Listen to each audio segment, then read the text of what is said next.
白花花的嫂子饿了3斤白面，竟主动把你推倒在高粱地里，可你的第一反应却是将对方丰满的躯体一脚踹开，因为眼前的画面正是你前世20岁时干的荒唐事，也就是今天自己的媳妇刚生了孩子没多久，就被自己那个后妈给活活打死，而原因竟只是因为妻子给闺女熬了一碗小米粥喝。等到你在外面鬼混完回家，看到的只是2具冰冷的尸体，直到那时你才幡然醒悟，一路南下打工创业，奋斗到中年，终于成了全国闻名的富商。然而即使如此，你却感到越发的空虚寂寞，最后只能一个人郁郁而终。没想到如今居然又有了再来一次的机会，当即你抓起外套就往家里狂奔，而此时张家庄的一间灰瓦泥墙里，后娘孙娟正单手叉腰，用一根木棍指着儿媳，家里就这么点粮食，你居然敢偷偷的煮给这个赔钱货吃。李香秀刚生下孩子，再加上长期的营养不良，身体弱得不得了，她跪在地上哭着哀求，娘就让她吃点，孩子再不吃就快要饿死了，她一个赔钱货死了就死了，我今天就让你好好尝尝记性。说着，孙娟就用木棍狠狠地抽在了李香秀身上，然而她只能一动不动地蜷缩在地上，紧紧地将孩子护在怀里，不是不想反抗，实在是饿得没了力气。直到孙娟打累了，她才一屁股坐在旁边的凳子上，恶狠狠地说，这个赔钱货，要么你自己扔了，要么就我把他扔到粪坑里溺死。一听这话，李香秀把孩子抱得更紧了，她不断地摇着头，不要弄死我的孩子。见状，孙娟直接疼得站了起来，抄起棍子挽起袖子又开始动手，看来刚才那顿打是白挨了，看我今天不打死你个破货。此时的李香秀已经极度虚弱，她的意识已经有些模糊。就在这时，院门被砰的一声踢开，给我住手！你气喘吁吁地走进院子，望着躺在地上被打得不成人样的妻子，你的瞳孔瞬间放大。上一世只知道自己的媳妇受到了莫大的欺负，可是并没有亲眼看见，如今眼睁睁地看到这一幕，你心头的怒火轰的一声炸开。孙娟见状既惊讶又心虚，宝山你怎么回来了？李香秀也缓缓地抬起头来，但她也并没有抱什么希望，她知道这个男人不可能替自己出头。然而下一秒，你猛地一拳打在了孙娟的脸上，直接将她打得撞到旁边的桌子上，这一拳着实把孙娟打懵了，她从来没见过你这么有种的时候。地上的李香秀也满脸不可置信，无比震惊地看着丈夫。就在这时，里屋跑出来一个大胖妞，尖着嗓子大叫着就跑到孙娟面前，这是孙娟和前夫未婚先孕生的女儿刘小芳。自从你的父亲死了之后，孙娟就把这个孽种给接了过来，平日里有什么好东西全都给了她吃，跟养祖宗一样供着。你懒得搭理这娘俩，伸手把媳妇扶了起来，又帮她拍了拍身上的尘土。你和孩子有没有伤着？李香秀更加愕然了，恍惚了一下，才赶紧把孩子从怀里拿出来看了看，这才松了一口气，我没事，孩子也好好的，你居然敢对我娘动手。这时刘小芳怪叫一声，直接扑了过来，我和你拼了！你直接一脚把她踹到一旁，你打她干什么？孙娟连忙过去搀扶，真当我眼瞎了吗？我爹走后，你把家底挥霍一通，全都喂给了这头猪，她是我娘，好东西都应该给我吃，你凭什么说我？刘小芳早就被养成了巨婴，居然直接在地上撒泼抖腿，哭个不停。孙娟咬着牙站起来，直勾勾地盯着你，你别看见我打她就觉得不服，家里就剩那么点小米，全都让她偷着给那赔钱货吃了。一听这话，李香秀再也忍不住，强忍着委屈哭着辩解，娘孩子都快饿死了，我再不熬粥给她吃，难道要看着她活活饿死吗？闻言，孙娟重重地吐了一口唾沫，饿死了也活该，你也不是啥好货，什么都不要都愿意嫁过来，肯定有问题。你此时正气头上，听对方居然敢这么侮辱自己的媳妇和女儿，直接抡圆了胳膊又是啪啪2个大嘴巴，打得孙娟倒在地上半天起不来。孙娟意识到自己确实也打不过一个男人，但她有的是坏水，扯着嘴角露出尖酸的笑容，看来你是真长本事了，你们今天就给我滚出这个家。闻听此言，李香秀顿时心底一凉，自己倒是可以陪着你到野地里去睡觉，可是孩子不行。她轻轻拉了拉你的衣角，要不咱还是服软吧？呵，不敢了吧？不敢了就给我乖乖跪下认错。看着他这副盛气凌人的模样，你怒极反笑，真是不要脸的泼妇，这房子也是我爹的，要滚也是你滚。孙娟像是听到了什么天大的笑话，尖着嗓子大笑，实话告诉你吧，你爹早就把这房子给我了。他说着就转身进了里屋，不多时就把一张房契重重的拍在桌子上，你拿起来扫了一眼，顿时如遭雷击，上面清清楚楚写着自己老爹和孙娟的名字，而且还各自按了红手印。看着你这副震惊的样子，孙娟露出几分轻蔑，不得不说你们走也得走，不走我就去告官，我有房契可不怕你。这话一出，你紧紧攥紧拳头，但房契上毕竟没有自己的名字，自己也不能拿他怎么样。犹豫了一会，你双眼通红似的盯着他，一句话也没说，扭头带着媳妇进屋开始收拾东西。望着一家3口的背影，孙娟冷笑连连，你这废物就等着饿死在外面吧，路上你主动把孩子接过来，媳妇你跟着我让你受苦啊。李香秀微微低头，既然我嫁给你了，不管日子怎么样我愿意跟你过。这话让你一阵感动，你一把将对方抱入怀中，香秀你放心，我一定会把你们娘俩养得白白胖胖的。闻言，李香秀灿烂的笑了，好，我相信你，不过咱们现在去哪？你犹豫了片刻，去你家。李香秀顿时低下了头，她自己家里的情况她是知道的，实在是条件太差了，要不然她爹也不能轻易的把她嫁给你。放心，到了家我去和咱爹说。你一手抱着孩子，一手牵着他的手。天黑之前总算到了李家沟，到了家门口，一个佝偻的老头正在收拾柴火。当他看清来人是女婿和闺女的时候，手中的柴火咣当一声掉到了地上，连忙擦了擦手，一副讨好的样子，走过来，哎呦姑爷，这是什么意思？他以为是自己闺女被退回来了。爹没什么事，我带着香秀回来住一段时间。好，快进来。李建国连忙带着3人进门，点起昏黄的油灯之后，就小心翼翼地站在炕边，搓着衣角，一张老脸通红。我也不知道你们要来家里，什么吃的都没了，我这把年纪也挣不了工分，一天就全靠着中午去大队食堂吃点。李香秀眼泪止不住地掉了下来，一是心疼爹爹，二是不知道自己的闺女应该怎么挨过去。偏偏就在这时候，孩子饿醒了，哇哇哭个不停。李建国佝偻的身子微微站直，闺女你别着急，我去你二叔家借点。说着他就急忙转身，可因为老眼昏花又差点绊倒你，你这是上前扶住，爹我和你一起去。你自然明白这个年代去亲戚家借吃的根本不是那么容易的事，更何况老婆孩子成了现在这个样子，自己有很大的责任。不行，李建国非常强硬的把你推开，姑爷我不能让你丢这个人，我这张老脸无所谓。说着就一个人颤颤巍巍的出门了。不一会的功夫，他就提着1斤白面回来了，另一只手里还捏着2个鸡蛋。闺女啊，我先给孩子熬点糊糊，吃这2个鸡蛋我就给你蒸上。这老头看起来格外开心，但你却清楚的看见岳父的2个膝盖分明沾着尘土。为了借点粮食，他给自己的亲弟弟下跪了。你张了张嘴，最终却只是捏紧了拳头，心里很清楚现在自己说什么都没有用，关键是得得赶紧把日子过好。东西很快就端上了桌子，但是却只有3碗。老爷子说什么也不愿意坐下一起吃，但是你布置的将3碗糊糊分成了4份，并且保证以后会担起这个家来。说着就打开自己的包裹，里面是一张牛角硬弓，还有10来支箭，另外就是杂七杂八的一些打猎工具。靠着这么一座大山饿不死人。你一边收拾东西一边笑着说：“你们休息一下就睡觉吧，待会我就进山。”你心里清楚，虽然晚上打猎更加危险，但山里的野兽大多是夜行动物，只有趁着这个时候才能打到更多的猎物。李香秀还想劝说几句，但你已经出了门，他急得直掉眼泪。爹，万一他出了意外咋办？李建国毕竟活了60、70年，还是有一些看人的眼光。他望着窗外轻轻摇头，咱这女婿真和以前不一样。而此时行走在夜路上的你目光坚定。上辈子老婆孩子没了之后，你其实并没有直接南下，而是一个人在山里待了2、3年，在这期间靠着手中的一张弓，不知打死了多少头野猪。而且山上原本有2头老虎，后来莫名其妙的没了，其实就是你打死的。也是靠着在山里打猎磨砺出来的狠劲和杀意，才让你南下之后在商海沉浮之中立于不败之地。对于你而言，进山才是真正的回家。在月光的衬托下，眼前这座大山却是黑漆漆的，好似一头卧在那里的巨兽。你站在山前，打开布袋，从里面拿出一个乌黑的长矛头，随即提着就进了山。在山里找到一根粗细合适的笔直的小树，用尽全力将这棵小树折断，把多余的树杈砍掉，用一捆麻绳将矛头缠在这根笔直的树上，这就成了一根长矛。当然你不会拿着这玩意直接去和野猪正面对抗，那和找死没有任何分别。要做的是像上一世一样找一棵树爬上去，静静的等待着猎物从树下经过，瞅准时机直接把长矛投掷下去。这既是你老爹的经验，也是你上一世自己用惯了的手法。循着记忆在丛林之中慢慢穿梭，半个小时后你来到了一处灌木丛，周围有几棵粗壮的大树，正好把中间这一处灌木丛围起来。你记得清楚，这里就是野猪经常走的一条道。山里的动物都是有自己的固定活动路线，哪怕是一只兔子也有自己逃跑的几条固定兔道。都说猎人的经验很重要，这就是经验之一，否则在这大山里胡乱转悠，累死也未必能碰到一头猎物。你深吸一口气，蹲下抓起一把草放在鼻尖闻了闻，隐约之间能够闻到一股腥臭味，准确来说是野猪身上的那股猪粪味。你站起来嘴角带笑，往后退了几步，一阵助跑，冲向了旁边一棵大树，动作十分麻利，像个猿猴似的爬到了树杈上。你找了个舒服的姿势，同时视野开阔，将长矛提在手里，矛尖向下静静的等待着。打猎根本不像电影里演的那么刺激，更多的是需要耐心。时间1分1秒过去，月亮逐渐移动到天空的正中央，正是午夜时分。你用力甩了甩头，你是又累又饿又困，但也必须得坚持，老婆孩子还在家里等着。就在这时，左前方传来一阵窸窸窣窣的声音，你浑身肌肉顿时绷紧，放缓呼吸，紧紧盯着那边。月光下，灌木丛轻轻晃动，有什么东西从那边朝着你所在的树下走来。吭吭吭吭，一头目测200多斤的母野猪从灌木丛里探出头，伸着鼻子左右乱嗅。你的心提到了嗓子眼，可这头母野猪却不再往前，犹犹豫豫，十分谨慎，似乎是闻到了你的味道。一人一猪就这样互相僵持着，周围突然也一片寂静。足足过了好一会，几只昆虫终于开始继续鸣叫，而这头母野猪也终于放下警惕，一边嗅闻着地面找吃的，一边慢慢往前，10步5步3步，你默默估算着距离，手心都有些出汗。终于这头野猪停在你这棵树下，不停地嗅闻着树根，似乎好奇你留下的味道。你慢慢移动矛头，瞄准野猪的前腿跟与脊背交界处，并没有用力抛，而是直接松开手，因为用力往下抛一定会失去准头，哪怕是经验十分丰富的老猎人也容易扎不中。而你挑选的这根小树足足有7、8斤重，加上矛头差不多10斤重，在这4米多高的高度落下去，威力已经相当可观。而且你瞄准的地方正是野猪的心肺位置，只听见扑哧一声，整个矛头全部扎进野猪体内，只听见野猪怪叫一声，凭借着本能蹬直4条腿就要逃走，可刚一发力，整头猪扑通一声翻倒在地，你连忙下树绕开猪头，免得被这野猪临死前挣扎伤到。瞅准机会，一把握住长矛，一边用力往里面捅，一边死命压着整头野猪。无数的血沫从伤口处不断渗出，野猪张嘴想要叫都叫不出来，因为肺已经被扎透了。再加上你不断用力矛头，终于刺破了野猪的心脏。短短1、2分钟的功夫，200多斤的野猪便4条腿挺直，只偶尔抽搐一下。你擦了擦冷汗，不敢过多停留，把弓箭和其他东西藏到了树上，抓住野猪的2条后腿背在身上，一路小跑下山。等到你气喘吁吁的回到岳父家，浑身湿透，你轻轻敲了敲门，爹媳妇我回来了。开门此时是后半夜，但你也不敢大声说话，左邻右舍一旦听见动静，肯定会出来看看什么情况，让他们看见自己身上的野猪，到时候少不了麻烦。毕竟这3年自然灾害以来，不知多少人都饿得两眼发昏，看到肉搞不好能直接冲上来抢。李香秀听见声音，赶紧推了推父亲，爹你听，是不是你回来了？李建国直起腰仔细听了听，还真是你，别动，我去开门。他点起微弱的油灯，慢慢走到院里，隔着门小声问，是你吧？爹是我，快开门。拉开木门，门栓你直接冲了进来，关好门之后一言不发的就进了里屋。李建国跟在后面举着油灯，眯着眼睛仔细看了看，顿时吓了一大跳，哎呦我的妈呀，你这是咋了？他手里的油灯都拿不住，下意识的松手。此时你浑身杀气未消，全身是血，活像一个凶神，但你反应还是够快，赶紧接住了油灯，毕竟这时候没有可是稀罕物，不是那么好弄的。爹你小点声，你极力压着声音。李香秀听见动静，把孩子放到一旁，也赶忙从炕上下来，掀开门帘一看，顿时也惊了一大跳，虚你瞪着眼睛。李香秀看了看地上的野猪，却并没有十分兴奋，反而十分担心的直接扑过来，也不顾那些血污，抓着你的胳膊上下翻看，你是不是伤着哪了？怎么这么多血啊？看着他要哭的样子，你笑了，心头更是一阵温暖。要换成别的婆娘，肯定立马冲着野猪去了，毕竟那可是珍贵的肉，哪里还管自家汉子有事没事。好了，放心吧，我没事，这些血都是这玩意的。你咧开满口白牙笑着，李建国父女2人都松了口气，然后目光才看向地上的野猪，仔细看了看之后，他们2个更加震惊。李建国举着颤颤巍巍的双手上下打量着野猪，难以掩饰满脸兴奋，这么大的家伙你都能打回来，我看早些年俺们村那个守山的也没这本事。嘿嘿嘿，这下好了，这头家伙足够咱们一家4口吃好几天，也能让你好好补充一下营养。你温柔地看着李香秀，此时李香秀也是高兴的浑身发颤，毕竟她已经很多年没正儿八经吃口肉，嫁给你之后就更别提了，连点油水都没尝到过。哎呀，我老汉真有福啊，能有你这么个好女婿，哈哈哈。李建国笑得合不拢嘴，爹媳妇咱都小点声，这事可不能让村里的其他人知道。我看事不宜迟，趁着天还没亮，立马把这猪给收拾出来。对对对，我把它弄成熏肉，足够咱们吃好好几个月了。李建国撸起袖子，别看这老头看起来老平日里没法去村里大队干活，但是却经常去各门各户里干百家活，所以他也算个多面手，什么活都会干，一点杀猪宰羊的事也是相当熟练。女婿，你肯定累了，先上炕歇一会，我来捣鼓就行。李香秀已经端出一盆热水，还在锅台上放了一碗热水，洗了洗身上的血泥，把热水一口喝光，一边擦嘴一边说：“不用，我不累，咱们一起干更快。”三个人相视一笑，毕竟眼前的可是肉，谁还顾得上睡觉啊？一个个都两眼放光。李建国放血包皮，李香秀则开始烧热水，你则负责来回搬运，而且你很谨慎，并没有把血水倒出去，而是直接泼进了粪坑。待到天色拂晓，这头200多斤的猪已经被分割成各个部分，看着鲜红的猪肉，一家人别提多高兴，更别提还有猪骨和猪皮，这些都可以拿出去换东西。爹，你把这些肉全部熏起来吧，别忘了先给我媳妇做一碗肉，她现在需要营养才能下奶。李建国哈哈大笑，好好好，我也给你做一大碗。不用，你把那些猪骨头和猪皮用包袱裹了起来，我跑一趟镇上用这些东西换点别的。李建国和李香秀顿时收住笑脸，好歹你先吃了饭再走。是啊，李香秀擦着手过来，你都累了一天一夜了，也没睡个好觉，这么干下去不行的。他满眼心疼，你擦了擦汗，心头的暖意越发浓郁。好，咱们先吃饭。很快，浓郁的肉香布满整个小土屋。李建国端着2碗肉汤放上桌来，尝尝我老头子的手艺。姑爷，你功劳最大，吃块大的。他拿起筷子夹了一大块肥瘦相间的肉放到你的碗里，而是老头子自己却只盛了一碗汤而已。李香秀愣了一下，想让自己爹也吃肉，但他张了张嘴，还是没敢开口，只是眼巴巴地看着爹。以后我就是您的亲儿子，我说到做到，会给你养老的。所以他把自己碗里的肉匀过去，吃什么您就吃什么。不等老头子拒绝，你直接抬手故作严肃，不准和我客气。你这老头不听话，可容易挨揍。李香秀扑哧一声笑了，李建国也是哈哈直笑。好好，我听话，一家人吃得满嘴油光。吃过了饭，你便带着包袱要出发。李建国送你到门口。就在这时，隔壁2口子扛着锄头正好出门。李建国的脸色顿时有些难看，眼神躲闪。李卫兵笑呵呵的开口：“老李头，这就是你那个倒插门的女婿吧？今早我上山听你弟弟说了。”李建国低着头：“我女婿不是倒插门，他就是过来住几天。得了吧，谁不知道你这女婿成天游手好闲，没个正形，在自己村里混不下去，就过来吃你老头子。”说话间，这家伙的脸上没有丝毫怜悯，反而是一股嘲笑之色。说完，他看着你：“小伙子，你的脸皮也真够厚的。老李头把闺女嫁给你啊，算着他倒了8辈子血霉了。”李建国搓了搓手，想要说什么，却又不知如何开口。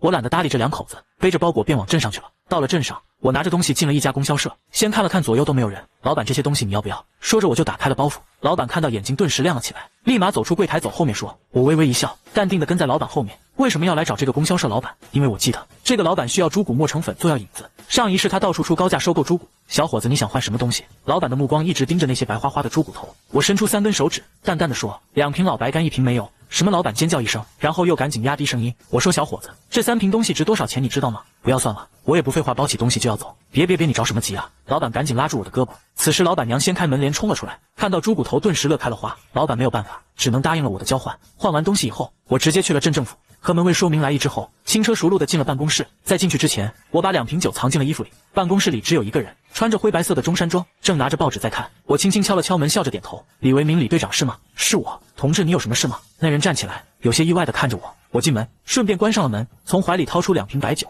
李维明顿时警觉，同志，你搞这一套是什么意思啊？李队长，我是张弘阳的儿子张宝山。李维明顿时愣住了，上下打量我一番之后，这才卸下了警惕。是你啊？李维明现在是镇上的民兵队长，早年间经常带人上山巡逻，和我爹关系非常好。李维明给我倒了杯热水，坐下之后叹了口气，没想到你爹都已经走了，真是命运无常啊！你来找我是有什么事吧？不过先说好，你把酒拿回去，我不搞那一套。我笑着摆了摆手，李叔，我这2瓶酒不是贿赂您的，就是我爹临走前跟我说，当年他喝了你不少酒，让我以后有机会一定要还给你。听到我这么说，李维明挑了挑眉，犹豫了一下。好吧，不过我得告诉你，我不会因为你这2瓶酒给你走后门哈。我点了点头，我明白李叔，我是想当个守山人，找您帮我申请一下。我没有我爹那么大的本事，如果真有猛兽从山上冲下来，祸害我们老百姓的庄稼，我手里没武器也不行。李维明眨了眨眼，你是想申请一支枪？我还以为什么事呢。李维明松了口气，这个没问题，你们家是猎户出身，资格也够，你的年龄也合规。他站起身，拍了拍我的肩膀，我现在就去给你办，在这等我。不一会的功夫，李维明就提着一支步枪回来了。我按流程签字，按手印。李维明看完文件点头说，这就没问题了。不过我一次只能给你20发子弹，你每打1发，要在这个本本上记清楚打了什么东西，子弹用完了可以随时过来找我要。好，我都明白，谢谢李叔。我连连点头。守山人不用去大队干活，虽然分不到粮食，但是山里的东西可以随便打。从镇政府出来，我长出一口气，有了神器在手，接下来什么都好说了。我吹着口哨，扛着枪，提着煤油，乐呵呵的回家了。可刚到门口，顿时听到家里传来一阵阵吵闹声，我急忙冲进院里，只见李卫兵带着几个村民，把李建国和李香秀围了起来。再一看，地上还摆着2大块熏了一半的肉。李卫兵红着眼大声吆喝：“老李头，一把年纪都干不了活，哪来这么好的肉？肯定是偷的。”李香秀忍不住反驳：“李二哥，这是我男人从山上打来的，不是偷的。”放屁！你那个男人什么德行？他能打来这个玩意？李香秀气得满脸通红，其他人也是纷纷附和。行了，老李头，我也不难为你，到底从哪偷的？老实交代，还能从宽处理。要是等我们把你送到村大队去，可就不是那么简单的事了。这家伙摆明了就是想来分肉，可李建国哪里能把肉送出去？这可是我打来的。李卫兵气得上蹿下跳，气急败坏地指着他大叫：“大家一起动手把这个老杂毛绑了，挂牌子游街！”我看到这一幕，一声大吼：“我看谁他妈敢动！”众人吓了一跳，纷纷转头看去。李香秀已经急得满眼泪花，看到我终于露出了笑容，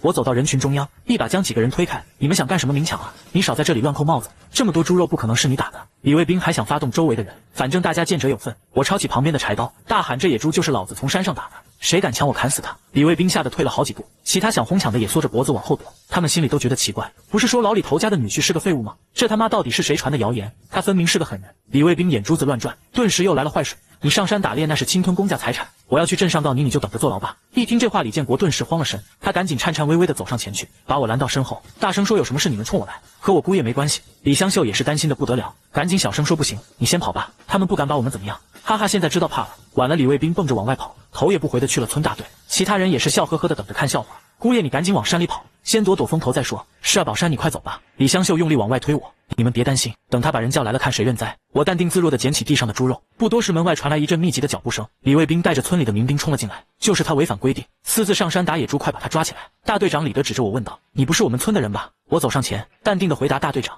守山人打猎应该没什么问题吧？此话一出，现场的所有人都表情一变。哎呀！李卫兵尖叫一声，这小子满嘴跑火车，一句实话都没有。他要是守山人，大队长能不知道吗？李德点了点头，一脸怀疑地望着我。我不急不慢地拿出那张证明，递给对方看。所有人凑上前仔细瞅了瞅，全都愣住了。李德挑了挑眉，既然这样，那就没事了，都散了吧。人家合法合规没什么问题。等会我叫住他，然后指着李卫兵，这个家伙带了一群人闯到我家里来，还要动手把我老丈人绑起来，这事不能就这么算了吧？什么？李德顿时脸色难看，缓缓转头盯着李卫兵，你这家伙真是胆大包天啊！关1个月进行思想教育。李卫兵一听，直接吓懵了，其他人也吓得四散而逃。所有人走了以后，李建国还笑呵呵地问守山人的事。我看了看周围，拉着老丈人和媳妇进屋，直接把白布揭开，露出一把崭新的步枪。我的妈呀，直接给你发枪了！李建国瞪大双眼，李香秀更是满脸不可置信。我们的日子一定会越来越好，我信誓旦旦地说。此刻孩子却突然在炕上哭了起来，李香秀赶忙过去抱起来，突然又开始掉泪。怎么了媳妇？李香秀委屈巴巴地哭着说，对不起，你都给我吃肉了，可我还是没有下奶喂孩子。李建国搓了搓手，小心翼翼地说，姑爷你也别怪香秀，她的身子太虚了，就算补回点营养，一时半会也下不来奶。我眉头紧锁，明天我就去找医生开个方子，估计很快就能下奶了。父女二人这下彻底慌了，互相看了一眼，都不敢再说话。我看到他们的表情，赶紧解释，你们别多想，我记得下奶的方子好像有一个是用鲫鱼熬汤，对不对？李建国点了点头，对，但是现在河都干了，哪里还有鱼？我眼神微亮，我倒是知道有个地方有鱼，拿起枪揣好子弹，我这就进山，你们等我。说完，我轻轻抚摸着媳妇的肩膀，你也放宽心，不要那么大的压力，我不会怪你的。李香秀这才点了点头，抱着孩子进了里屋。爹，我脸色严肃地对李建国说，我上山之后你千万锁好门，谁叫门也不要开。没过多久，我已经进了大山，大山的最深处有个阴影湾，水特别深，我也只在小时候和老爹进去过一次。越往深处走，周围林子越密，很快就已经走不动了。我掏出柴刀，一边开路一边往前。远处夕阳落下，猫头鹰那诡异的笑声此起彼伏，配合着眼前阴森的原始丛林，仿佛有一阵阵寒意从背后升起。咽了口唾沫，我打起12分警惕，为了媳妇和孩子，就算是龙潭虎穴也得闯一遭。很快跃上树梢，我突然缓缓猫下身，把自己潜藏在树丛里。前面就是那处水湾，正倒映着天上的月亮，借着月光，可以看到水边有几个影子，正匍匐在地上，咕噜咕噜的舔水喝。动静这么大，不是老虎就是狼，要么就是狗熊。我在泥土里掏了几条蚯蚓，从兜里摸出鱼线和鱼钩，把蚯蚓穿在上面，远远地扔进了水湾里。鱼钩入水的声音虽然很小，但瞬间引起了那边几个黑影的警觉。只见那些影子纷纷抬起头，朝着这边的方向看过来。我的心脏瞬间收紧，赶紧把枪挪到身前，枪口对着黑影。也就在这时，周围突然彻底安静下来，我倒吸了一口凉气，后背莫名其妙的发毛。坏了，果然下一秒，水边那些黑影朝着远处纷纷逃窜。我猛然回身，只见一头将近2米的大黑熊就在我身后，一人一熊相距不过5米。我没有任何犹豫，当即扣动扳机，甚至都没来得及瞄准，反正就只有一个目的，打中最好，打不中巨大的枪声也能把这玩意吓跑。吼的一声，黑熊转身跑出数米远，却又停下脚步，阴森森地望着我。我赶紧拉动枪栓，重新把一发子弹推进枪膛，举起来瞄准熊的脑袋。黑熊感觉到了危险，掉头就跑。我双眼瞪圆，用力扣动扳机，砰！子弹击中了黑熊右腿，但这玩意并没停下，依旧往前狂奔。听着声音越来越远，我这才缓缓放下枪，擦了擦满头冷汗。枪声把这山中的一切动物都吓跑了，当然鱼也不例外。足足等了1个多小时，我才钓到第一条鱼，拿起来一看，顿时笑了。这是一条3两重的鲫鱼，换了条蚯蚓之后，又把鱼钩抛了下去，就这样足足守了一夜。天边泛白之时，我用草绳穿着7、8条鲫鱼下了山，回头望了望整座大山，把枪和鱼放到一旁，恭恭敬敬地鞠了一躬，嘴里小声嘟囔多谢山神爷，这是父亲教给我的规矩，如果在山里遇到危险，最后又能活着离开大山的话，一定要恭恭敬敬地拜一拜。提着鱼回家，只见大门是敞开着的，进去一看，李香秀就坐在院子里，两人四目相对，他蹭的一声小步跑过来，又抓着我上下打量，确定没有什么伤口，他才松了口气。你这人也真是的，一宿不回来担心死我了。我的疲惫顿时一扫而空，笑呵呵地提起手中的鱼，这一下你有的吃了，咱闺女也有的吃了。李香秀看着新鲜的鲫鱼，微张着小嘴，你还真钓到了。我搂着老婆的肩膀往里屋走，柔声细问，你在院子里等了我一宿啊？李香秀抿着嘴轻轻点头，以后不许这样了，给我乖乖睡觉。李香秀仰起头，一脸担忧，放心，山神也可怜咱们一家，不会让我有事的。回来了，李建国从门外背着一捆柴进门，看到鲫鱼这老头也十分高兴，立刻忙活着熬鲫鱼汤。回到这里以后，李香秀的精神状态好了不少，加上又结结实实吃了几顿饱饭，几碗鲫鱼汤下去，中午的时候就下了奶。她喜极而泣，抱着孩子回房间开始喂奶。宝山，谢谢你，要不是你，我们娘俩真就活不下来。只见我已经歪倒在炕头，闭着眼睛微微打鼾，太累了。这几天几夜我一点都没有休息，一觉睡到了下午4点，醒来感觉浑身酸痛，我来给你按一按。李香秀温柔地走了过来，我舒舒服服地享受着。李香秀一边按一边说，和你商量个事，要不咱们还是回去吧。我一脸疑惑地回头，甚至都有些惊讶。李香秀有些不好意思地说，不管怎么说，孙娟也是咱名义上的妈，咱们应该给她养老送终，这我就得批评你了。我盘腿坐了起来，你就是这个性格才会老受欺负，我们绝对不会再回去，以后咱家就只有爹一个老人，我会给他老人家养老送终，咱们一家3口就在这生活下去。李香秀眼中闪过一丝不易察觉的笑意，其实她也只是试探一下，听到我这么说，她才彻底放心。我突然抓起李香秀的手，这双手上满是血口子，简直触目惊心，这应该是长期重度劳作加上泡水导致，要是不治疗根本没法愈合。我突然想起来，狼油对这种疮口有奇效。晚上吃过饭，我背着步枪又要进山，李香秀的眉毛都变成了8字，担心的一直在屋内打转。转眼的功夫，我再次出现在深山之中，深呼吸一口气，这一次直接拉栓上膛，月光如水，我的身影在树影之中缓缓前进。担心的是再碰到黑熊，所以刻意绕过了那片阴影湾，来到山林最深处。我双手放在嘴边拱起，一声狼嚎吐出嗷呜，学的狼叫非常像，声音在大山里久久回荡。急忙竖起耳朵仔细听，左前方突然传来了一声回应，同样是一声嗷呜狼叫。我笑了，端起枪就朝那边走去，但是越来越多的狼叫声从那个方向传来，我的脚步顿时停住了，嘴角一阵抽搐。这叫声保守估计也得有10几头狼，那些狼距离我越来越近，来不及多想，我掉头就跑。可是2条腿哪里比得上4条腿，短短几分钟的功夫就被狼群追上了。狼的眼睛在月光的反照下透出一股绿油油的光泽，一眼望去居然有20多头。卧槽！我骂了一声，看了看左右，连忙就要往树上爬。可这里是真正的深山老林，树都长得奇高无比，而且树干笔直光滑，蹬了好几脚愣是爬不上去。此时狼群已经逼近，站在前面的狼王足有半人多高。这畜生歪着头看了看我，发出了一声低吼，身边的那些狼立刻散开，直接把我围在了中间。我背靠大树，连忙举起枪，咽了口唾沫，眼睛飞快转动，当即锁定了狼王。子弹射出却打高了，贴着狼王的头皮飞了过去。我简直要骂娘，赶紧拉栓重新上膛。周围的狼低吼一声，朝着我扑了过来。我来不及开枪，干脆把枪当棍子挥了一拳，扫倒了2头狼，发出一声哀嚎。其他狼纷纷后退，弓着身子死死盯着我。此时狼王不断地用前掌挠着脑袋，刚刚那一枪把他的头皮给擦开了一道口子，显然疼得不轻。我看到这一幕，不敢再犹豫，直接抬枪再次瞄准了狼王。这一次狼王彻底倒在地上，其他狼见状纷纷往后退。咔嚓，我再次推入一发子弹，一枪放倒了另一头狼。这下所有的狼都怕了，立刻掉头逃进了森林之中。我靠着大树缓缓滑坐在地上，只觉得一阵口干舌燥，心脏还在砰砰跳个不停。谁能想到一嗓子居然招出了一群狼，歇了好一会，拿着枪紧接着靠近狼王，确定死透了才将其背到身上。好家伙，一上手才知道这畜生足足得有7、80斤，连带着打死的另一头狼都扛了起来。等回到村子，天色已经大亮，路上不少人都看到了我背着2头狼，一个个满眼震惊地愣在原地。等我走远了，村民们交头接耳，这不就是老李头家的那个上门女婿吗？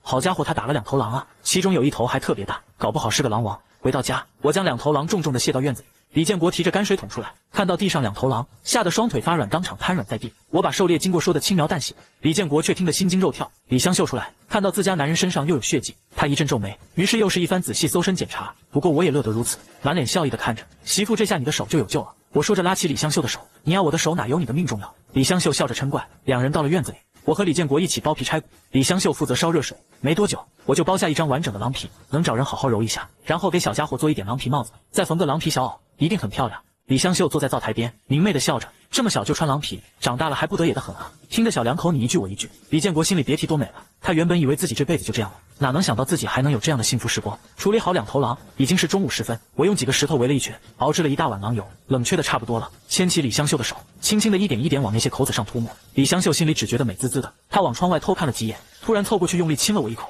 小两口面面相觑，不由得都有些脸红。李队长有什么事吗？院子里传来李建国的声音。大爷，我听说宝山打了2头狼是吧？李德探头探脑的往里看，我走了出来。李队长怎么了？李德欲言又止，咱们进屋说。片刻之后，屋子里4个人神情凝重。按照李德的说法，政府在村里规划了一个牛圈，当时是搜查了山上没有狼才同意的。跟我说实话，到底是在什么地方打到的狼？我看了看老丈人和媳妇，真不想说自己遇见了狼群，否则老丈人和媳妇以后都会担心我。你倒是说啊！李德急得直跺脚，我就想知道在哪，然后把那些狼都给打死。现在关系到咱们村里牛圈的安全，那些牛可都是县里下发下来的任务。我挠了挠头，说道：“李队长，我这么说也描述不准确，不如这样，你回去召集一下人手，我直接带你们进去。”李德态度放缓，好等着，看看着他离开，我松了口气。姑爷，咱能做贡献是好事，但千万注意别让自己伤着了。放心吧，爹，我心里有数。很快，李德就带着5个人站在门口，我提着枪跟他们一起出发。走到村口，停下脚步。李队长，这么点人不够，其实我在山上遇到的是一群狼。李德顿时吃了一惊，可他旁边的一个年轻人却冷哼：“吹什么牛啊？真要是遇见了一群狼，你咋可能活着回来吗？”喜子，别乱说话。李德皱着眉盯着我：“你没撒谎吧？要命的事不可能乱说。”我也是神色严肃，然而李德却满脸为难之色。民兵队总共就10几个人，其他人全都到县里学习去了。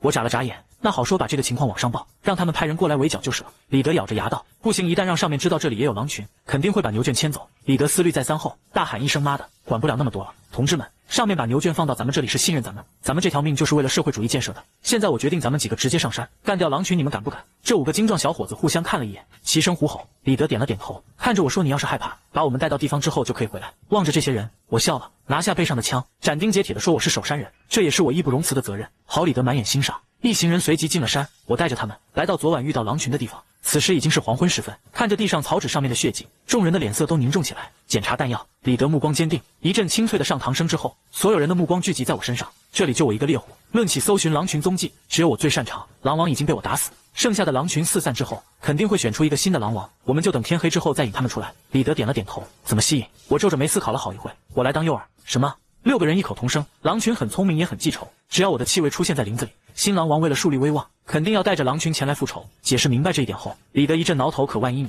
为了社会主义建设，我们都是义无反顾。我微笑。李德望着我的眼睛，后背起了一阵鸡皮疙瘩。他算是真正佩服起了我的觉悟。天很快就黑了，按照我的计划，其他人全部上了树，端着枪静静等待着。我把狼群引来，月光下漆黑的丛林之中，一声声狼嚎先后传出。站在丛林里的我后背汗毛直竖，扯着嗓子吼了一声，狼群顿时朝着我这边靠近。我拎起枪转身狂奔。丛林之中，10几头狼呲着牙迅速穿梭。很快我来到了埋伏之地，停下脚步，转身举枪。树上李德等人也不含糊，所有人纷纷开枪，枪声噼里啪啦，像过年放鞭炮似的。好几头狼应声倒地，我松了口气，端着枪慢慢往前。可下一秒就察觉到不对劲。按理说新的狼王已经被打死，剩下的那些狼早就该逃了，可是剩下的狼群却还在周围转悠。冷汗顺着鬓角流下，猎人的本能不断提醒我情况不对劲，转身就往树上爬。可几乎就在同一时间，李德居然从树上跳了下去。你干什么？赶紧上来！我又气又急。喜子等人却并不听我的，也都跟着李德从树上跳下去。你又不是不知道，狼这种畜生格外记仇，要打就得全部打死，否则村子早晚要遭殃。李德说着又打了一枪。我紧张地望了望四周，总觉得如芒在背，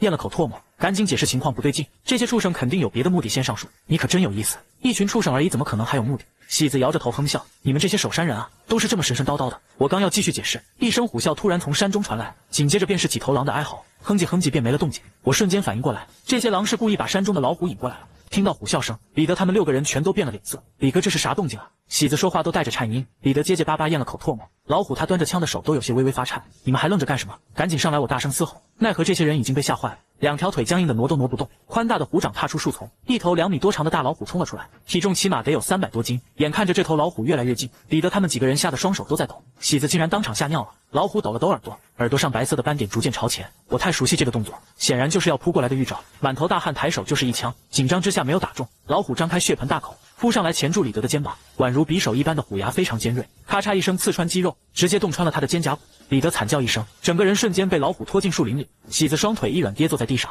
小脸煞白。完了，我瞪着眼睛，也是没想到会有这样的结果。一片死寂之中，从树上滑溜下来，怎么办？稍微年长一点的李顺看着我，其他人的目光也聚焦在我身上。没了李德，他们也就没了主心骨。我想了想，你们收拾收拾，赶紧下山，通知村里的人做好防范。那你呢？我得去救他，活要见人，死要见尸。说完就提着枪一头扎进林子里。月光下血是黑色的，我一路循着血迹玩了命的狂追，一边追还一边开枪，同时不停地大吼大叫。这么做就是为了惊动老虎，动物都会在自己安全的地方才进食，如果不制造动静，老虎肯定会停下来，然后一口咬断李德的脖子。我这样一路追，老虎果然也没敢停，拖着李德往深山里逃去。2条腿终究跑不过4条腿，没多久就和老虎拉开了相当大的一段距离。现在搞不好李德已经死了，还要不要继续追？我犹豫了，自己家里还有老婆孩子，用力搓了搓头发，最终还是过不了良心这一关，一边循着血迹追上去。与此同时，老虎已经拖着李德回了一处山洞，粗糙的鼻子在他身上来回嗅闻着味道。李德已经认命了，空洞的眼神没有丝毫光泽。老虎张开嘴，刚要朝着他的脖子咬下去，一发子弹带着火光飞来，打在洞穴上，溅起耀眼火花。借着这一丝火光，洞口的我看清了老虎所在，当即第2发子弹这一次我没有任何恐惧，有的只有救人的念头，手终于不抖了。第二发子弹不偏不倚地打入老虎的脑袋，巨大身躯趴倒在地。李德的眼睛动了动，慢慢抬头看向洞口，只见我拿出火柴划了一根，二人四目相对，全都松了口气。我用布条给对方做了个简单的包扎，两人坐在洞口，望着月光下的深山老林。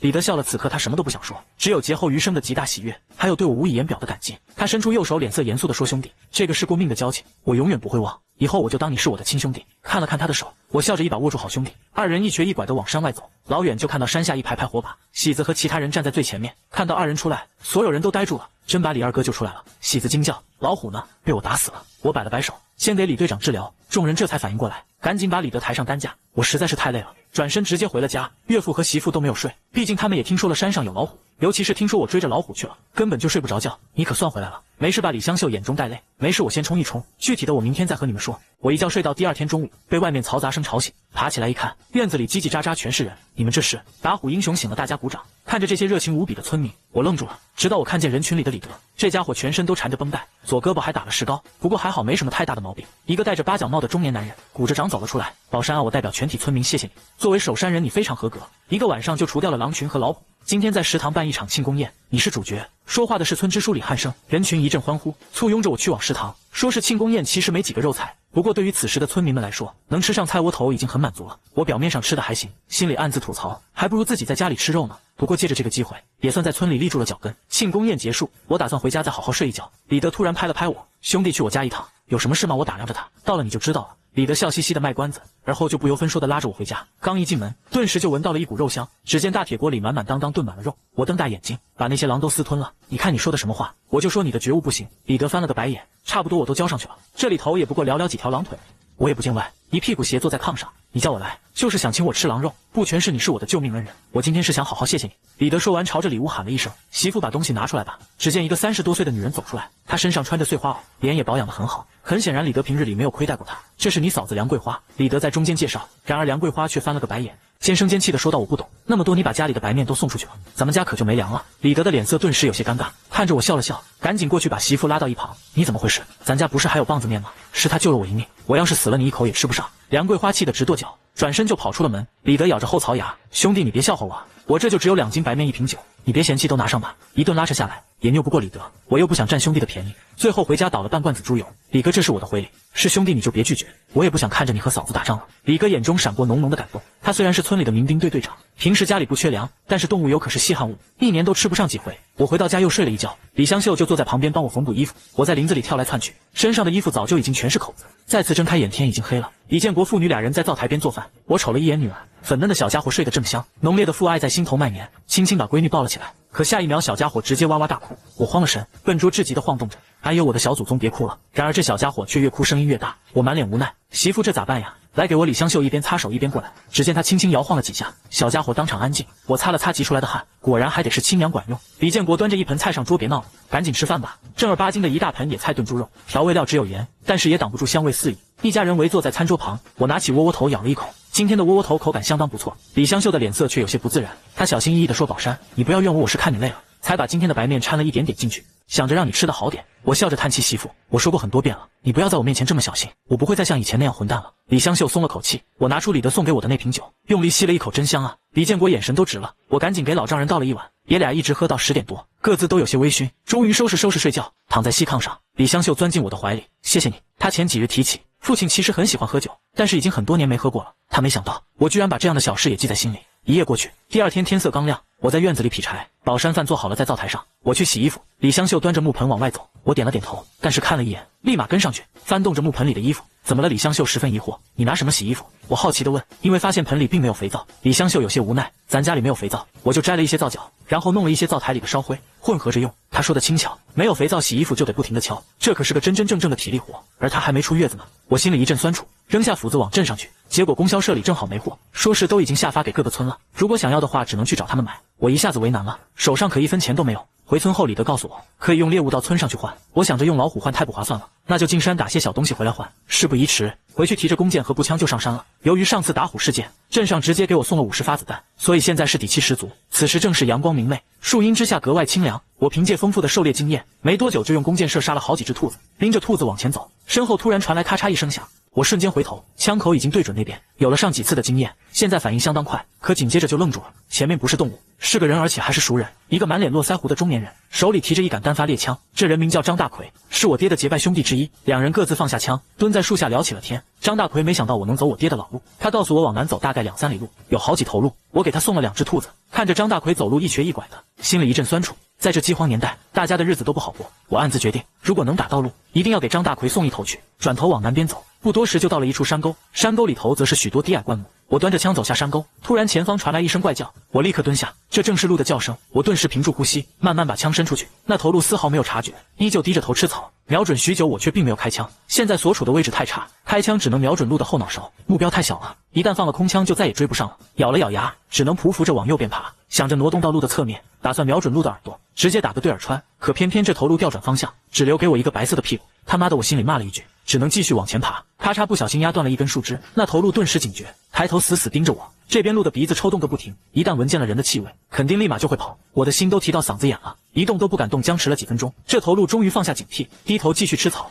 我依旧不敢乱动，因为了解鹿这种动物的习性。此刻鹿的尾巴还在高高翘起，说明它根本就没有放下警惕。虽然现在看着还在吃草，但实际上已经随时准备要跑。就这样足足趴了10多分钟，看着鹿的尾巴下垂，我才继续往前爬。终于找到合适的位置，屏住呼吸，子弹穿耳飞过。我惊喜大笑，赶紧冲了出去，找了一根粗壮的树枝，轻车熟路的把鹿绑在上面，挑着下山。大中午的路上也没人，我满头大汗回了家。老丈人正在炕上睡午觉，李香秀倒是还在等我，端着一碗打上来的井水，慢点喝很凉。我接过来咕咚咕咚喝了个爽快。谢谢媳妇，憨憨的笑了笑。李香秀接回碗，转身从饭橱子里拿出2个窝头，还有一碟油光光的蒸肉。你肯定饿了，先吃点吧。我拿起窝头，咬了一大口，兴奋地拉着媳妇到了院子里。看到那一头6、70斤的鹿，李香秀一阵惊讶，你还能打到这东西？老辈的人都说咱们这已经没有鹿了，你该不会又是跑到深山里去打的吧？言辞之间带着些许责怪，我赶紧解释没有，在南沟那边打的。下午夫妻2人一起动手，一会功夫就把鹿收拾干净了，直接挂在院子里晒。李香秀用一些破布缝了个罩网，用来隔绝苍蝇。两人进屋坐着喝水。媳妇，这种日子你还满意吗？李香秀愣了一下，满脸不可思议地说，我当然满意啊，我做梦都没想过能过上这种日子，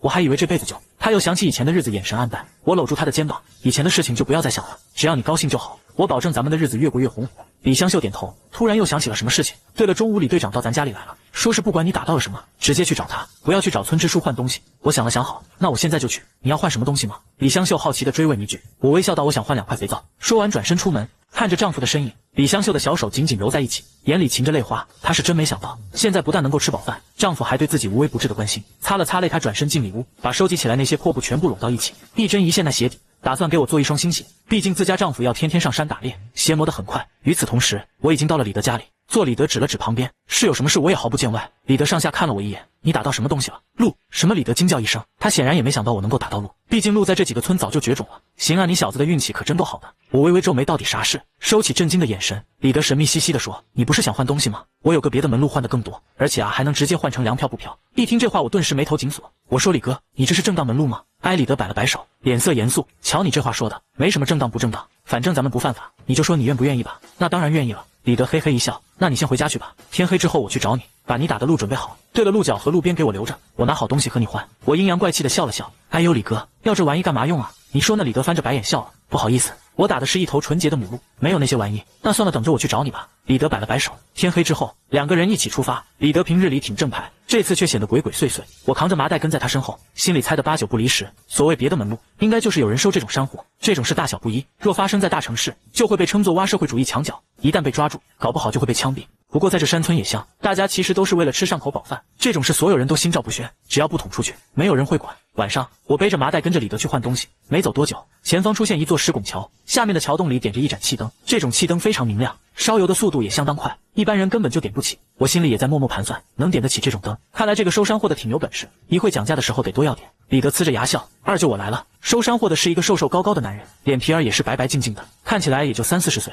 说小子，你说有什么好东西我才过来的，要是敢骗我，你可别怪我揍你。李德拍了拍我的肩膀，颇为骄傲地扬起头，说道我没什么好东西，可是我这兄弟有。宝山赶紧给二舅开眼。我打开包袱，一堆虎骨虎牙，一张完整的虎皮，还有收拾出来的那头鹿。二舅眼神都看直了，快步走了过来，他拿起虎骨放在鼻尖闻了闻，甚至又用舌头舔了一下，颇为震惊地问道，你小子是干什么的？我面色平淡，守山的家里以前靠打猎为生。二舅有些不太相信，你放什么屁呢？就算你家里以前是打猎的，这老虎的骨头是新的，说看你这瘦胳膊瘦腿，你能打到老虎吗？我可跟你们说，来路不正的东西我不要。没等我回答，李德倒是先变了脸色，我说二舅你别瞧不起人啊，我兄弟厉害得很，就是他把我从老虎嘴里救下来的。你要是不信可以去查，镇上都有表扬的文件，他是打虎英雄。二舅瞪圆眼睛，重新打量起我，他的确听说过打虎英雄这事，可实在没办法和我联系起来。在他的印象里，打虎英雄怎么着也得五大三粗。他眼珠子一转，突然脸色更加难看，该不会是你们两个从打虎英雄家里偷来的吧？李德皱起眉，用力挠了挠头。二舅你不要就不要，别这么侮辱人，我这兄弟可是我的救命恩人，再这么胡说八道，我真翻脸了。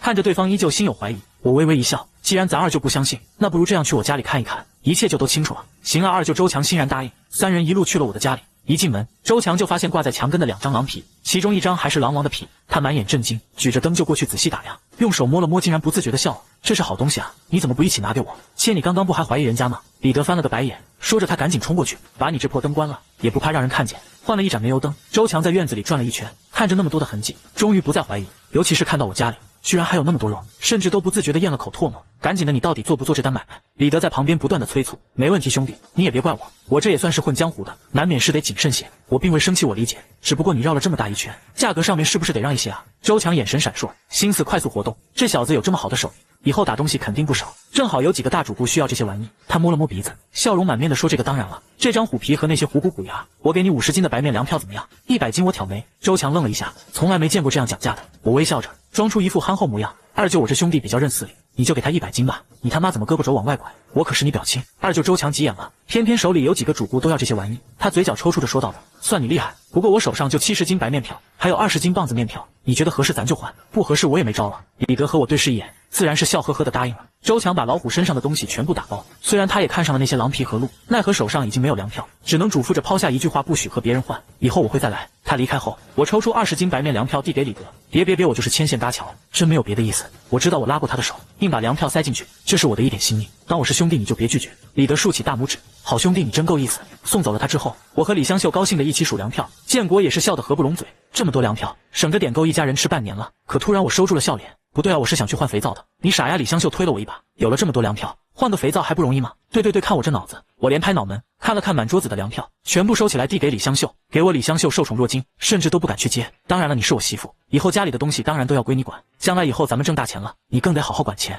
李香秀看了看父亲李建国，也是难以置信，想什么呢？赶紧拿着，我直接塞到媳妇的手里。李香秀点头答应着，仔细的塞到柜子最深处，生怕有人来偷。好了，咱们就赶紧休息吧，明天我再去一趟山里打些小猎物，然后去找村支书换肥皂。第二天一大早，我拎着枪就进山了，可走了没多久，喜子急匆匆地跑了过来，嫂子宝山哥呢？李香秀正在做饭，起身擦了擦手，说道他已经上山去了。遭了喜子一拍大腿，急得不得了，出啥事了？李香秀也有点慌。昨天晚上有一头熊冲进了牛圈里，霍霍了3头牛，还把看牛圈的3大爷弄了个半死。有人看见那头熊天亮的时候进山了。李香秀脸色煞白，当场愣住了，赶紧扯下围裙就要往山里跑。嫂子你就别去了，我们民兵队的几个人已经上山了，我去找宝山哥。说完，喜子就赶紧往山里跑。与此同时，整个村子里的人都警戒了起来，关闭门窗不敢出来，谁都不知道那头熊会不会去而复返。民兵队的人都在村边警戒，拿着枪不停巡逻。而在山里，喜子和李顺正扯着嗓子不停地喊宝山哥，回音阵阵却没有半点回应，这可咋办啊？喜子急得直挠头，宝山哥那么厉害，想必看到熊应该也能跑得了吧？李顺虽然这么说，把他也急得满头是汗。山里面我正埋伏在草屿，紧盯着那2条兔道，完全没有听见山下的呼喊声。可就在这时，几只兔子突然从那边窜了出来，我立刻举起枪，但下一秒就察觉到不对劲，这些兔子惊慌失措，跑得毫无章法，明显是被什么东西惊着了。正在疑惑之际，前方50米处一个黑影窜出，我一眼便认出这是之前遇到的那只黑熊，因为这头熊跑起来后腿明显有些瘸，咽了口唾沫，也顾不得这几只兔子，连忙转身就跑。这可不是开玩笑，2米多高的大黑熊，一熊掌就能劈碎我的脑袋。这么一跑，瞬间吸引了黑熊的注意力，黑熊当即发了狂，转头就朝着我追来。我吓得浑身发麻，玩了命的往山下跑。眼看着双方的距离越来越近，突然喜子和李顺出现在前面，3人一照面，这2个小年轻高兴的大跳，宝山哥，可算找到你了，快跑！我扯着嗓子大喊。2人愣了一下，然后就看到了我身后的大黑熊，当下撒丫子就跑。此时已经快要到山脚下，村里的民兵队听到动静，也都往这边聚集。黑熊这才停下脚步，站在原地看了好一会，终于转身朝着山里走了。一路跑到了山下，喜子和李顺的肺都快跑炸了，像野驴似的喘着粗气。什么情况？李德带着一群人跑了过来，是黑熊。喜子断断续续的开口，紧接着我也从树丛里跳了出来，腿一软，原地打了个滚，抱着枪抬头，快点，那头熊就在山上。李德一听这话，顿时脸色微变，指挥身后的人举起枪对准山上，然后便是噼里啪啦的一阵枪响。他们不知道黑熊已经放弃追赶了。回到村里，村民们都很害怕，李德也安排了民兵24小时轮岗巡逻，双手叉腰，严肃地说：“现在最重要的是怎么把那头黑熊除掉。”我抬起头想了想，说：“这么大一头黑熊，好几枪都不一定打得死，我看还是在村里设个陷阱比较好。”李德不明白，在村里设陷阱多危险啊，不如在山上设陷阱。我咬着牙摇头，不行，这种畜生非常的聪明。行吧，打猎你是行家，民兵队现在就交给你指挥，我们具体该怎么做？两人走出屋子，很快就把民兵队的人都叫了回来，20多号人整整齐齐地站在院子里。我扫视一圈，大家分成3组，第一组继续在山里巡逻，第2组跟着我去挖陷阱，第3组负责看住村里的人。很快，一大帮子人行动了起来，不多时就挖出了一个4米多深、直径4米的圆形陷阱。宝山哥，真的有必要挖这么深吗？喜子拄着铁锹问。当然，要不是时间紧迫，还得挖得更深才行。我招了招手，一旁的人扛来很多树枝铺在上面，然后用土盖住，最后铺上一层干土。紧接着，我从队里牵了一头驴过来，把驴拴在陷阱旁边，然后把所有人都叫了回来。下令之后，又让人把村里所有的狗征集到一起，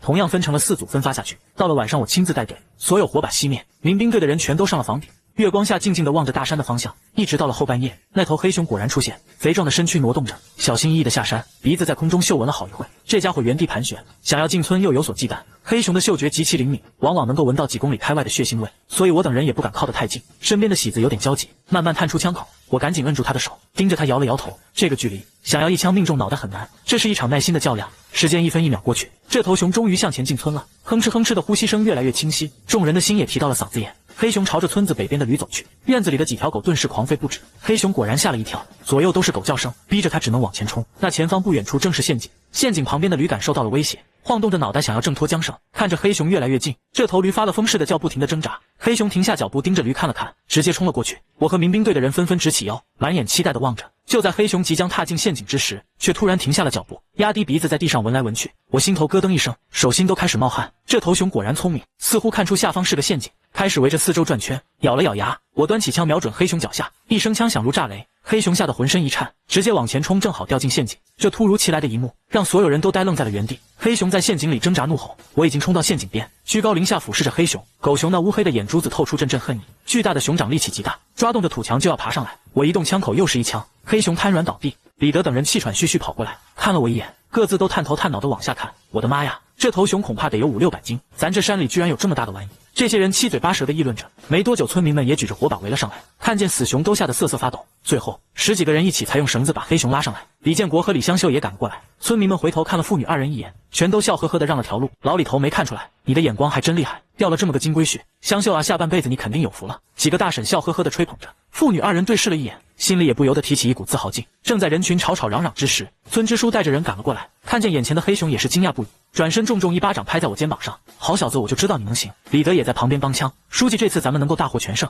全都靠着宝山指挥得当。村支书满面红光，因为黑熊进了牛圈的事情，他正思考着怎么去镇上接受批评。如今这头黑熊被干掉了，正好可以拿上去将功补过。为了感谢我，村支书直接帮我把户口迁了过来。有了户口，李香秀也就可以去队上干活赚工分了，这可把一家人开心坏了。我和村支书心里也是暖洋洋的，从来没感觉到这么踏实过。回家路上，李德又送了2块肥皂过来，说是村支书奖励我的。我自然知道是李德帮忙周旋，心里也是十分感激。回到家里，李香秀笑盈盈地端出一碗热粥。大米这是哪来的？我格外惊讶，南边4婶送过来的。还有呢，这个是后屋李叔给的大酱。他笑得合不拢嘴。锅台上摆满了各家各户送来的东西，都是为了感谢我的恩情。我在这村里混了一辈子，从来没见过谁有这个待遇。李建国脸上也是笑容不断。到了深夜，李香秀小脸通红，钻进被子直接抱住了我。我嘿嘿一笑，要不再造一个老二，我还没出月子呢。李香秀红着脸小声说，过了今年，明年可以试试。我一把将她抱在怀里，到了明年，咱们的日子肯定也就好起来了，养个老二应该没压力。第2天早上，我拎着枪扛着东西出门，路上不少人都和我点头打招呼，但我并不是去山里，而是直接回了自己村。站在山坡上，远远望着自己曾经的那个家，眼中没有任何留恋，转身绕过去，直接到了张大奎的家里。张大奎在院子里弓着腰磨刀，大爷吃了没？我笑呵呵的进门，宝山你这是？张大奎满眼意外之色。我把包袱放到一旁，里面是10斤棒子面和5斤白面。上次打猎你给我指了条道，我真打了一头鹿，我得上门谢谢你。拿走拿走，我不要。张大奎连连拒绝，抓起包袱就往我手里塞。大爷，我拉下脸，你这是打算断了咱爷俩的关系啊？放屁！张大奎皱眉，我和你爹是拜把子的兄弟，你要来看我，过来和我说说话就行，不用给我拿东西。我无奈叹气，这老头估计一天吃2顿饭都困难，直接提着东西进了里屋。臭小子，谁让你拿进去的？我放下东西小声说，大爷，这些东西不白送，你是要换你消息的。我最近一直打不到猎物，我爹的手艺我连一半也没学会，所以大爷你就帮帮我，咱们爷俩一块打猎。张大奎愣了半晌，眼神逐渐恢复光亮，想起了曾经和我爹一起进山的光景。咱们这就走。张大奎连个徒弟都没有，这一刻他把我当成了自己的徒弟。我俩很快便进了山，一路上张大奎的话很多，指着这片山林侃侃而谈，什么地方大概会有什么猎物，他全部记得清清楚楚。在山里一定要多做记号，不准嫌麻烦，要是被黄皮子迷住了，你就知道记号有多么重要。我连连点头，这些东西都是宝贵的经验。张大奎还告诉我，山里有几处泉眼，两人一前一后围着山转圈，一直到了下午2、3点。张大奎低头一笑，谁都有年轻的时候，我年轻时也觉得自己了不起，什么野猪老虎一见就射死了。他眼神黯淡下去，直到死了几个人，我才真正收住了心。言辞之间，正是一个长辈在谆谆教诲后辈。大爷，我突然打断他的话，自顾自地盯着远处。张大奎眼光一闪，顿时也警觉起来。两人远远地看过去，只见一撮猎毛从树叶间缓缓移动，看样子是一头野猪。我拎起枪就要摸过去，回来张大奎拉住我，刚跟你说你就忘了，在这山里一定要谨慎。张大奎用柴刀轻轻拨开叶子，远远望着那头野猪，野猪身后还跟着10几个小猪仔。猎人一般不会杀掉带孩子的猎物，但野猪除外，因为野猪这种东西几乎泛滥，繁殖速度非常快。我眉头紧皱，端起枪就要打死那头母野猪。张大奎的手突然按住枪头，用眼神示意我往远处看。我眯着眼睛仔细瞅了瞅，顿时倒吸一口凉气。好家伙，前方100多米的林子里，几条狼的身影一闪而过。刚才要是开枪，那就完蛋了。我颇为敬佩地看了看张大奎，这些狼都要攻击野猪，明显是已经饿疯了。那咱现在怎么办？张大奎眯着眼睛说，那些狼是盯上了小猪，他们奈何不了那头大猪，不过最后打起来大猪肯定会受伤，咱们跟上去找准机会，说不定能打到那头大猪。我露着牙笑，也正是这种想法。两人立刻起身远远地跟着，前方传来一阵阵狼嚎，还有野猪的怪叫声。两人加快脚步，来到小山坡底，下方是一处平缓的山沟，野猪带着一群小猪被围在中央，狼群时不时试探进攻，野猪低着头不断用獠牙鼓，但是狼群也很聪明，每一次都轻巧地跳开。看见了没有？狼是想把野猪的力气耗光。张大奎指点着，我点头。那咱们什么时候出手？等着吧。张大奎倚着草瓣躺着休息，那群狼把小猪叼走之后就会撤退，那时候咱们打死那头野猪。我想了想，继续趴着观看下方战况，一切果然都如张大奎所说，狼群不停地调动母野猪的注意力，然后乘机叼走小野猪。我擦了擦头上的汗，不由得想起自己被围攻的时候，真是险之又险。可仔细回想又觉得不太对劲，之前遇到的狼群似乎没有这么聪明。就在此时，我发现狼群后面还有一只残疾的狼，喉咙里时不时发出几声低吼，简直就像是在指挥整个狼群。但是狼群怎么会让一个残疾的家伙指挥呢？我越看越好奇，轻轻拍了拍张大奎。张大奎转过身瞄了一眼，整个人都愣住了。不应该啊，怎么还有这种畜生？我察觉他的表情不对劲，咋的了？咱们赶紧走。张大奎拉着我就往后撤，老猎人这种反应绝对是有真正的危险。两人滑下山坡，张大奎迈着一条瘸腿奋力逃跑。大爷到底咋回事？我一边跟上一边问。那不是狼，那是狈。张大奎有些慌张地回头瞄了一眼，明显是在害怕。老猎人一辈子在山里什么没见过，居然会被吓成这个样子。狼狈为奸说的就是这个东西。张大奎语气都有些哆嗦。狼虽然聪明，终究也是个动物，但是狈不一样，这玩意身体残缺，但脑子贼好使，上了年月的狈，精的就像是个人。我听了心里难免有些怀疑，再怎么聪明终究也是个动物，不可能比得上人。可是张大奎接下来的话彻底刷新了我的三观。早年间张大奎和我爹一起，10几个猎人带着土枪和弓箭进山围猎，他们遭遇了狼群精密设计的陷阱和围攻，那一次他们差点全军覆灭。张大奎止不住地打了个寒战，整个围攻就是被指挥的，幸亏你爹枪法好，最后我们才逃出了5个人。我停住脚步，目光凝重，既然这样就更不能留下他了，你给我回来！张大奎死命拽住我。我们当年遇到的那只狈就是刚刚那只，多少年了居然还活着，肯定是妖怪。我眉头抖了抖，8成是你看错了。你放屁，那玩意的后背上有那么长一道疤，就是当年你爹打的。张大奎急得声音嘶哑，别犟了，赶紧跟我走。我却甩开他的手，我俩站在这个位置，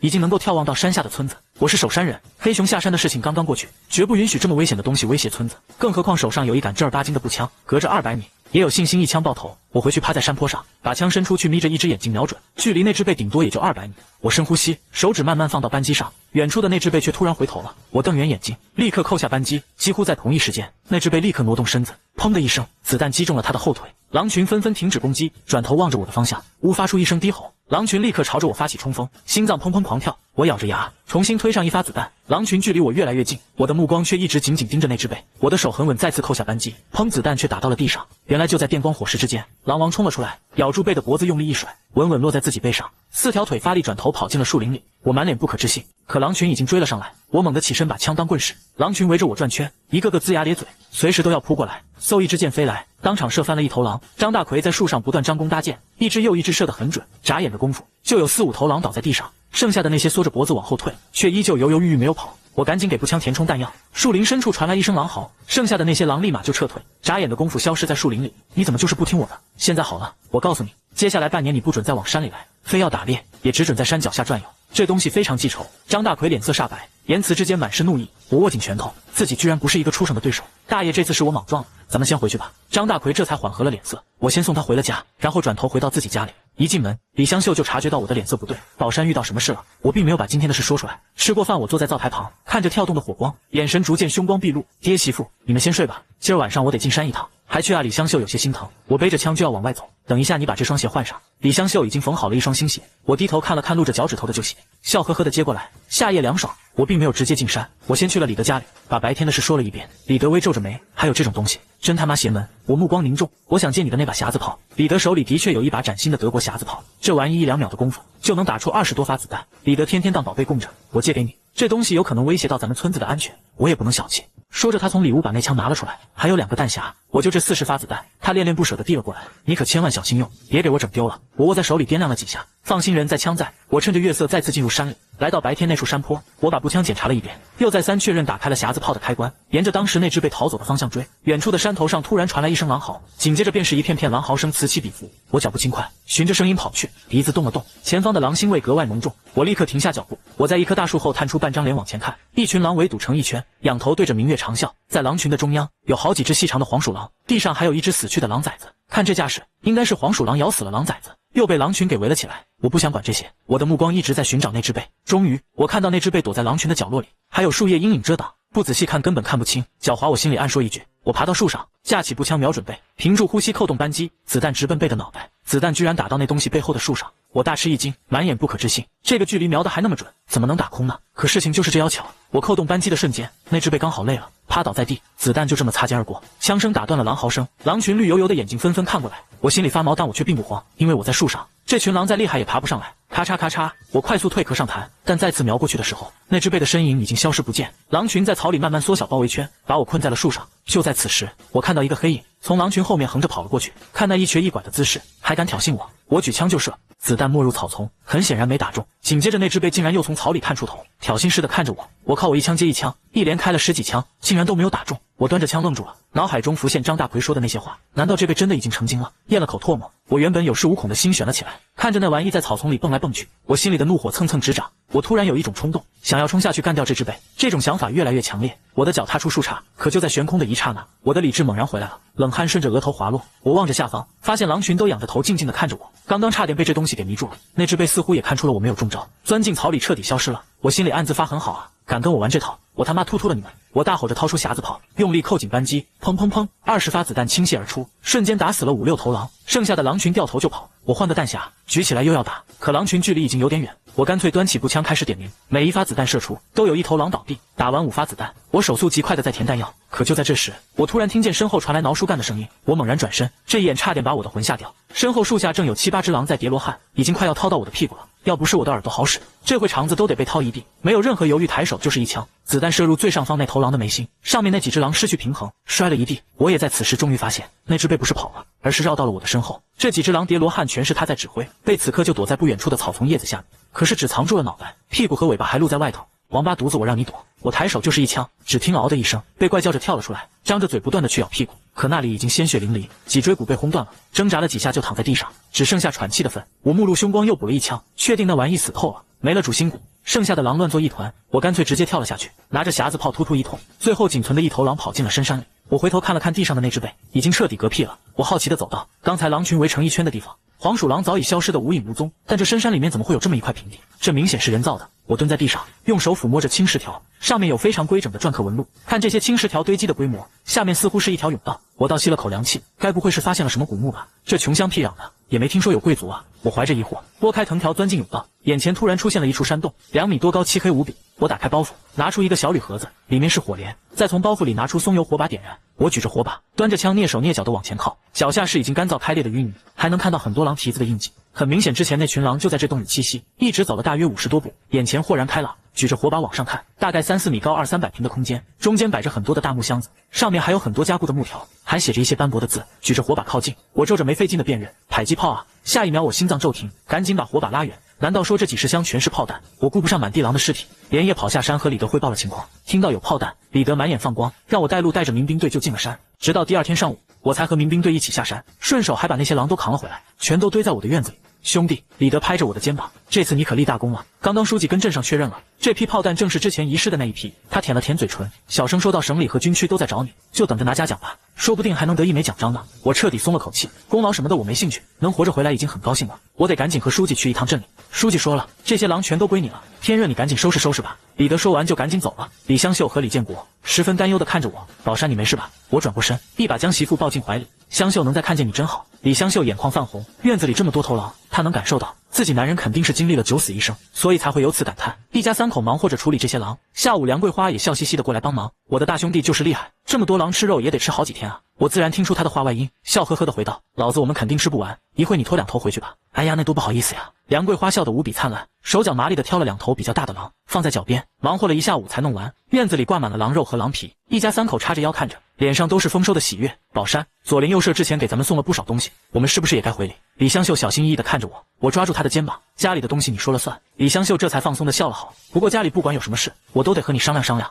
我哈哈大笑，行吧，反正我们一家人快乐的在一起就好了。天刚蒙蒙亮，我下炕洗脸，我的妈呀！李建国在院子里一声惊呼，紧接着是李香秀颤抖的声音：爹，他们这是怎么了？黄大仙啊！李建国拱手拜着，我们井水不犯河水，你们可不能坏了规矩。我家地方小，你们另寻去处吧。我快步跑到院子里，一眼就看见媳妇和老丈人面前有3只黄鼠狼，提起2只小爪子，探头探脑往院子里面看。看到我从门里出来，3只黄鼠狼立刻冲到我面前，细长顺滑的小身子，嘴里却拖着一只大野鸡，一只棕黄色野兔，最后一只黄鼠狼格外费力的过来。我好奇的一看，好家伙，竟然是叼来了一只小狼崽子。3只黄鼠狼凑到我脚边，用鼻子闻了闻，转身一蹦一跳的跑远。李建国松了口气，用力抚摸着胸口。宝山真是把我吓一大跳，我还以为黄大仙上门是要来找你寻仇呢。爹，我当然不会破坏山里的规矩。哎呀，那就好。李建国点头，盯着地上的野鸡兔子，还有那小狼崽。不过黄大仙为什么要来找你报恩呢？这个就说来话长了。我把遇见狼群的事情从头到尾说了个遍，父女2人听得心惊胆战。宝山以后可千万不能再这么逞能了。李建国拍打着我的胳膊嘱咐，有老婆有孩子，打点猎物够吃就行。我笑呵呵的点头。旁边的李香秀却面若寒霜，用力跺了下脚，转身进屋去了。李建国背着手说道：塞翁失马焉知非福，你阴差阳错的救下黄大仙，以后进山其实也多了重保障。我点了点头，我的目光一直盯着地上那只小狼崽。这小玩意看起来顶多也就1-2个月大，但已经展现出狡猾品质。拨动脖子，小狼崽子毫无反应，像是脖子断了一样，任凭我如何刺激，这只小狼崽子一直保持着装死状态，但是肚子却一直在微微起伏。有意思。我拎着狼崽子放到磨盘上，我搬过马扎，就这样静静的耗着。宝山这玩意养不熟，别瞎琢磨了。李建国微微皱眉，狗是狗，狼是狼，养狗1月能看家，养狼万年喂不熟。但我不这么认为，我有信心把这头小狼驯化成一条忠诚的狗。说起来，人类世界中的第一条狗本来就是由狼驯化来的，人们口口传说狼养不熟，不过是方法不对而已。所以我只是笑了笑，经历2世，在面对进山打猎这种事，与其相信队友，我更愿意相信动物。一直过了2个多小时，这头小狼终于再也忍不了，哼唧了一声，4条腿胡乱扑腾。我微笑，手捧了一点水递过去，哗啦哗啦，狼崽子迫不及待地喝水，几乎要把整个脑袋钻到我的手里。小心它咬你！李建国赶紧大声呵斥：爹，你看它不会咬我。我将小狼崽子抱起来，这小家伙格外温柔，吐着鲜红色的舌头喘气，眼神也不再凶狠，反倒像狗一样温和。看着这一幕，李建国有些难以相信。我也已经制定好下一步计划，我要和这头狼崽子共同成长。我之前喜欢胡玩乱搞，身体早就已经透支的厉害，必须通过训练恢复如初。当天下午，我就带着狼崽子进山。虽然一开始这小家伙十分抗拒项圈，不停地用牙齿去咬，我看见就是梆梆2锤，小狼崽子立马就老实了。其实在小狼崽子眼中，我就是一个新的狼王。我一边大声讲课，一边带着狼崽子在丛林里任意穿梭，一人一狼在山上训练。磨合了1个多月，我身上的肌肉线条越发明显，全身透着一股狠劲。收养的那头狼崽已经长大了1圈，食量也越来越大，我只能天天进山，带着它打一些野兔野鸡。狼崽子的扑杀能力也越来越强。回了家，把打到的几只兔子交给李建国，我抱着狼崽子坐在灶台边，媳妇帮我弄盆温水，我给这家伙洗澡。李香秀一阵皱眉，既有些嫌弃也有些害怕，这东西不会咬我吧？我们俩的小闺女却丝毫不怕，挣扎着要从我怀里出来，2只小胖手想要去抓狼崽子。我哈哈大笑，不愧是我的闺女，果然胆子够大。我帮小狼洗完澡，顺带给她取了一个名字，你叫阿呆。狼崽子站在原地左右歪头，似乎在认真聆听这个名字。忙完，我又带着小狼在院子里训练。李德突然出现在门口，老弟有事找你。我看了他一眼，发现李德身后还跟着好几个人，领头的是个穿着绿军装的女人，腰间还有一把枪。我立刻意识到事情不小，吹了个口哨把阿呆给叫过来，接着关到了木头笼子里。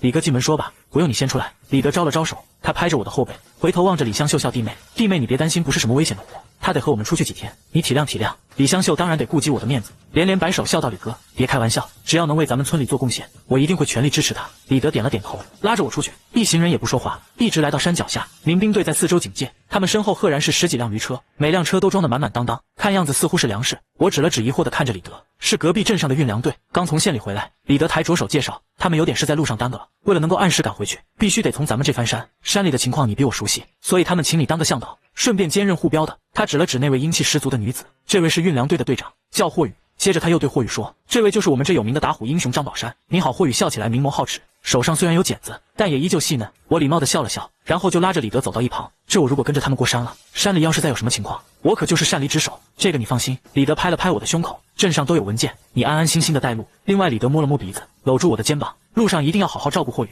不要让他受伤。我先谢谢你了。我顿时脸色微变，眼神怪异地打量着对方。我说：“李哥，你行啊，家里红旗不倒，外面彩旗飘飘，你放什么狗屁？”李德顿时恼了。霍宇是我大姨的亲闺女，正儿八经的亲表妹。原来是这样，抱歉抱歉，我赶紧道歉。然而站在不远处的霍宇已经听到了我的话，顿时心生不满。李队长，霍宇阴沉着脸说：“时间紧，任务重，我们要赶紧出发了。”好。李德回头笑着：“叫什么李队长？你好歹叫我声表哥。你老是这样冷着脸，小心嫁不出去啊。”霍宇翻了个白眼，转身招呼着身边的人检查驴车，准备出发。一个剃着寸头的小年轻却笑呵呵地跑出来，老远就朝着李德伸出右手：“李哥，我叫范虎，是这次任务的副队长。你放心，路上我一定会照顾好霍宇，也不会让他嫁不出去。”李德认识这个家伙，一直对霍宇图谋不轨。我和我表妹说话，没你什么事，滚一边子去。范虎愣了一下，心头一阵怒意上涌，但依旧扯着笑脸陪笑：“是，看见了没有？这种笑面虎最不是东西了。路上你得替我看住我表妹，别让这家伙动歪心思。”李德小声嘱咐我，我轻轻点头。在众人的目送下，一行人赶着驴车进了山，越过小土坡，前面的路就全是山间小径。我转过身：“霍队长，这一段路相对安全，我们加快速度走。等到了深山，山路难走，野兽出没，咱们肯定会走得慢。”霍宇点头，就按你说的来。看着我俩，范虎心中涌起一股醋意，